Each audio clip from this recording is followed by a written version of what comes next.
What if I told you that Slovakia's most powerful mafia boss, Róbert Lališ, known as Kybel, created a criminal empire that operated like a well-oiled machine for nearly 2 decades? Lališ took control of the infamous Čajkovci gang after the assassination of its founder, Miroslav Sikora, and built a mafia network that resembled the notorious Italian crime families.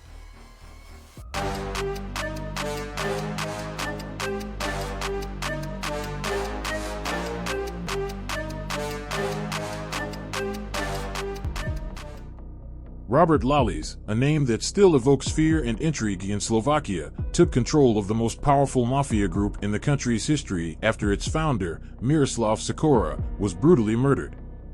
For an impressive 18 years, Lališ led the Čajkovci gang with an iron fist, shaping its operations with a level of organization and sophistication rarely seen outside of Italian mafia families.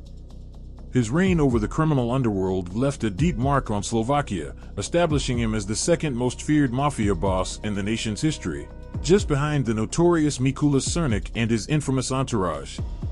The murder of Miroslav Sikora, which occurred in February 1997 right in front of the Holiday Inn Hotel, was a pivotal moment for the Čajkovci gang. It created a power vacuum that many assumed would lead to chaos and the group's downfall. However, when Lališ stepped up to take charge, he not only maintained the gang's stability but also propelled it to unprecedented heights. His leadership was marked by a keen understanding of criminal enterprise dynamics, and he introduced a hierarchical structure that set his gang apart from anything Slovakia had seen before. Lališ's organizational blueprint resembled the highly structured and disciplined models of the Italian mafia. The Čajkovci gang under his command featured a hardened core of hitmen surrounded by 5 semi-autonomous subgroups.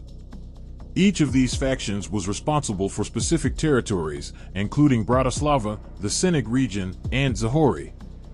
Every subgroup had its own leader and operated independently, yet all remained loyal to the overarching authority of Lališ. This decentralized model not only enhanced operational efficiency but also provided a layer of protection for the top boss, allowing him to maintain control from behind the scenes. The entire network included around 50 core members, with an additional 160 collaborators who contributed to various criminal activities, ranging from extortion and drug trafficking to contract killings. For nearly 2 decades, Lališ's empire ran smoothly, largely avoiding the kind of internal betrayals and external crackdowns that often dismantle organized crime groups. However, this era of dominance came crashing down in the summer of 2012.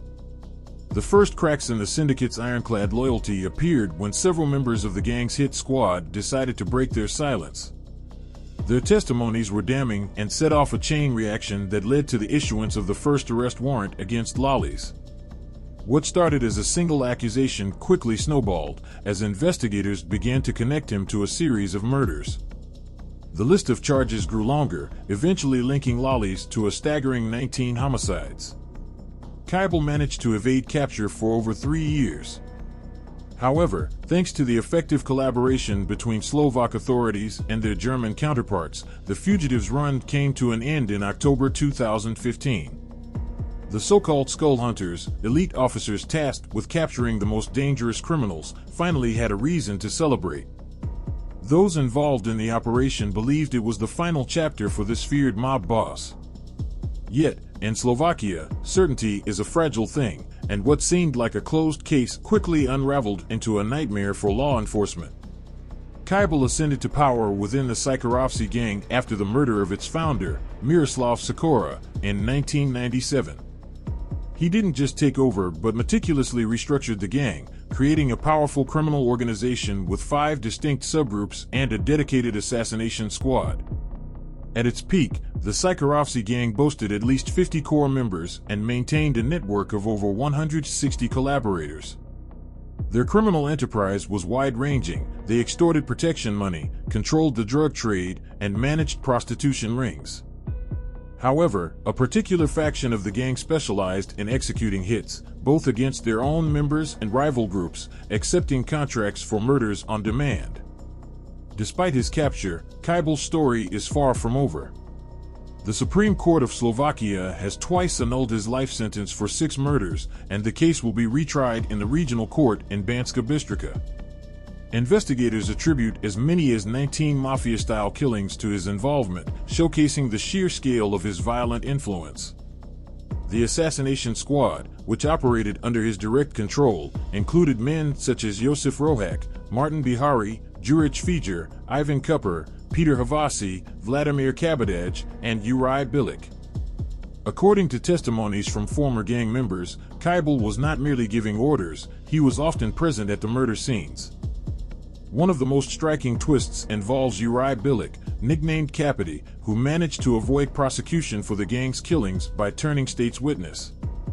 His decision to cooperate with law enforcement transformed him from a feared hitman into a valuable informant, contributing to the unraveling of the Sykorovsky gang's operations. Another key figure, Ladislav Balas, known as Dlhy Leko, took charge of the Bratislava faction of the Sykorovsky gang in 2004 after the assassination of boss Peter Congrady. Currently serving a 25-year prison sentence, Balas has also chosen to testify against his former boss. The Bratislava cell of the gang was dismantled by police in 2011, with members facing charges including extortion, kidnapping, and arson. One of their most serious offenses involved a plot to murder Martin Hraberik, alias Rezin, a fellow gang member. In 2014, the Supreme Court handed down sentences ranging from 10 to 25 years for these crimes.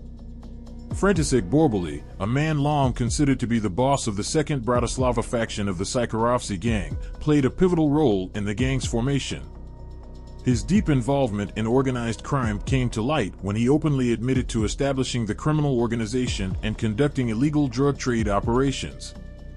Originally, Borbely faced a daunting 15-year prison sentence for his crimes. However, through negotiations with the prosecutor, he managed to reduce his punishment significantly, ultimately receiving a sentence of 6 years and 8 months. Under Borbely's leadership, a smaller gang operated with impunity until it was finally dismantled by police in January 2013. Despite this, Borbely, along with several of his associates, now faces new charges related to a car bombing targeting Miroslav Abraham, a high-ranking member of the rival Potovci gang. Another significant figure within the Sykorovsky hierarchy, Martin Bihari, known by his alias Rus, rose to prominence in 2004 as the leader of the Cynic faction of the gang. His ascent followed the assassination of his predecessor, Peter Havasi, who was commonly referred to as Havel. Although Bihari managed to elude capture for several years, he was eventually apprehended in the Czech Republic after his criminal network was dismantled by Slovak authorities in 2010. Bihari's faction had engaged in a range of criminal activities, including extortion, kidnapping, coercion, and other violent crimes. When he finally confessed to his involvement in multiple murders, the court did not show leniency. Bihari was sentenced to 22 years in prison. Ivan Kupper, better known by his nickname Vinko, was not only a member of the Sykorovsky gang but also an integral part of its deadly hit squad. His criminal record includes involvement in several homicides, most notably the killing of Roman Deke, a figure widely regarded as one of the Mafia bosses in Bratislava. Despite facing multiple charges, Kupper has yet to receive a final conviction. The Slovak Supreme Court, which has a history of reversing lower court decisions, annulled his life sentence twice. His case is now set to be retried from scratch at the regional court in Banská Bystrica. Many of Kupper's subordinates from the Zahori faction of the gang were arrested in 2011. Unlike Kupper, most of these men have already been convicted and are serving their sentences, highlighting the inconsistencies and unpredictability within the Slovak judicial process. Miroslav Stratecki, a former member of the elite police tactical unit known as Kuklak, took a different path when he established his own criminal organization in 2001. His gang, called Stratasi, operated primarily in the Trnava and Bratislava regions. Stratecki built his group slowly, carefully recruiting members and solidifying their influence over local criminal enterprises. The gang thrived for several years until law enforcement agencies finally dismantled it in 2006. Initially, Stratecki received a hefty 25-year prison sentence for his role in creating a criminal organization and for engaging in extortion activities. However, in a familiar pattern of reduced sentences, the Slovak Supreme Court intervened in 2017, lowering his sentence to 21 years, a decision that sparked mixed reactions among the public and legal experts alike. In a twist that few saw coming, the most feared mafia boss in Slovakia's history, Róbert Lališ, better known as Kybal, along with his right-hand man, Ivan Kupper, appears to be on the verge of regaining their freedom. For those tasked with bringing down organized crime in Slovakia, this development is nothing short of a nightmare come true. The Skull Hunters, who had worked tirelessly to put Lališ behind bars, now face the unsettling prospect that their hard-won victory might be undone. The potential release of these dangerous men not only undermines the efforts of law enforcement, but also sends a chilling message to the remnants of the mafia world. In Slovakia, even the most notorious criminals might find a way to walk free.